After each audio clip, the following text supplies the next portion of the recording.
ভেবে দেখুন তো, আপনার পকেটে যদি হঠাৎ চলে আসে 368 বিলিয়ন ডলার, তবে আপনি কি করবেন? বাংলাদেশি টাকায় যা প্রায় 43 লক্ষ কোটি টাকারও বেশি।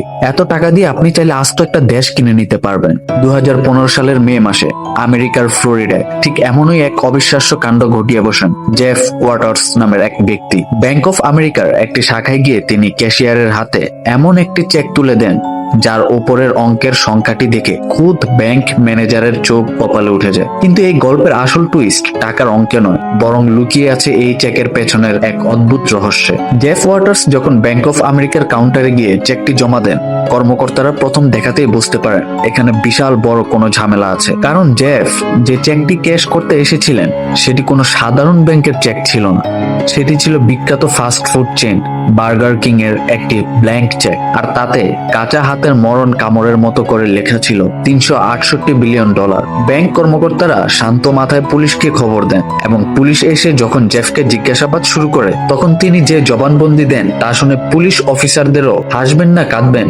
তা বুঝতে পারছিলেন না। জেফ দাবি করেন তিনি কোনো জালিয়াতি করেননি, মাত্র $100 বিনিময়ে এক গৃহহীন মানুষের কাছ থেকে তিনি এই ব্ল্যাঙ্ক চেকটি কিনেছিলেন। আর তার সরল বিশ্বাস ছিল এই চেকে ইচ্ছামতো যে কোনো সংখ্যা বসিয়ে ব্যাংক থেকে টাকা তুলে নেওয়া সম্ভব। পুলিশ যখন তাকে জিজ্ঞাসা করলো এত টাকা দিয়ে তিনি আসলে কি করতে চান, তখন জেফ তার জীবনের সবচেয়ে বড় স্বপ্নের কথা জানান।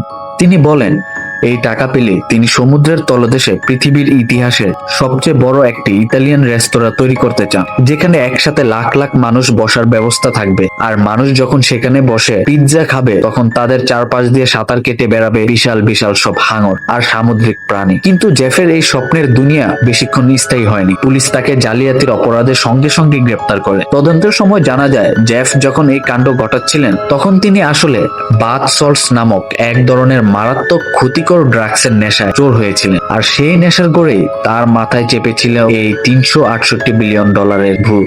ড্রাগসের নেশা আর একটা $100 ব্ল্যাঙ্ক চেক যে মানুষকে বিলিয়নিয়ার হওয়ার এমন অবাস্তব স্বপ্ন দেখাতে পারে, তা জেফ ওয়াটার্সকে না দেখলে হয়তো পৃথিবীর মানুষ বিশ্বাসই করত না।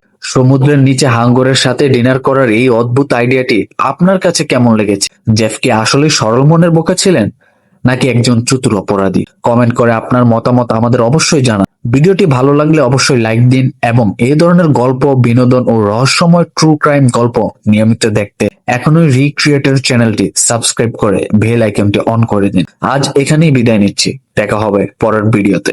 ধন্যবাদ।